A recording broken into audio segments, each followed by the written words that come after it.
Welcome to another installment of The Basics, and on today's show I'm going back to the Star Trek customizable card game, and I'm going to blow your mind because the deck you need to construct for either house rules or a tournament is using the Ferengi. That's right, you heard me, the Ferengi. The Ferengi affiliation in the Star Trek card game is probably the most underappreciated and underused affiliation in the game. And personally, I've never made a full deck using the Ferengi. I did make a small deck once and try it out against a friend, but I'm in the process of building a proper Ferengi deck for tournament play, and I have seen it used in tournament play, and if you don't have a Ferengi deck made up, you should make one like what I'm doing, because they have amazing attributes. Like, for example, Damon Larin, leadership, greed, geology, transporter skill. He can download forced labor camp. He's already an officer. Rom is a dual affiliation card. He's an engineer and he has a secondary engineering skill. Astrophysics, honor. How many Ferengi you know have honor? Navigation, physics. Damon Goss, an officer who has a secondary medical skill. Greed, treachery ×2. Wormhole negotiations, he has extra affiliation for that. He can download Latinum payoff. Even a basic character like Krunk, he's an engineer, also has physics, computer skill, and transporter skill. You want someone like that in your deck for personnel.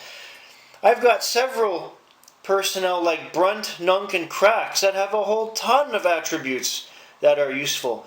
And Nunk can even capture holographic personnel and use them. Come on! Guys like Call and Yeji. So many attributes in such a little thing. Science, medical, and extras. And the ships that the Ferengi use, especially what you can put in your deck, are actually quite powerful. Decora Marauder, range 8, weapons 8, shields 8. That's pretty good. Comes with a holodeck and a tractor beam. You can have a ton of holographic personnel, like you could use non-aligned holographic personnel. The Kraton. Again, it's a Decora class ship, but it has a range of 9, weapons 8, shields 8, holodeck and tractor beam.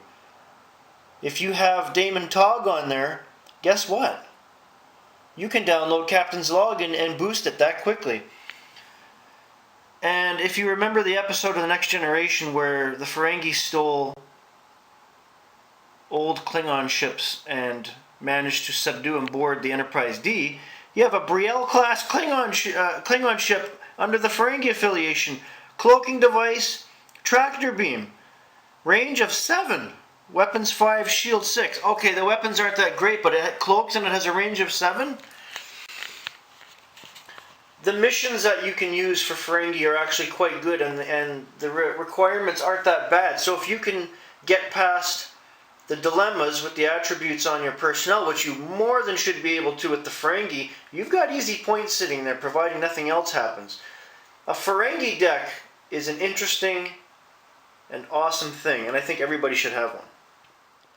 One of the main problems for the Star Trek card game for people that play it is everybody is automatically drawn into making either a Federation deck, a Romulan deck, to a lesser extent Dominion and Cardassian. There's people like me that make a heavy-hitting board deck, and as I've mentioned before, there's some weak affiliations and nobody really goes near them unless they're nuts. But Ferengi do not get enough love in this game. And I'm guilty of that. I've never made a full Ferengi deck, as I've mentioned, but so many attributes, so many good ships, you got to do it. You got to give some more love to the Ferengi because it can help you win a game. That's all for today. Have a great day, everybody.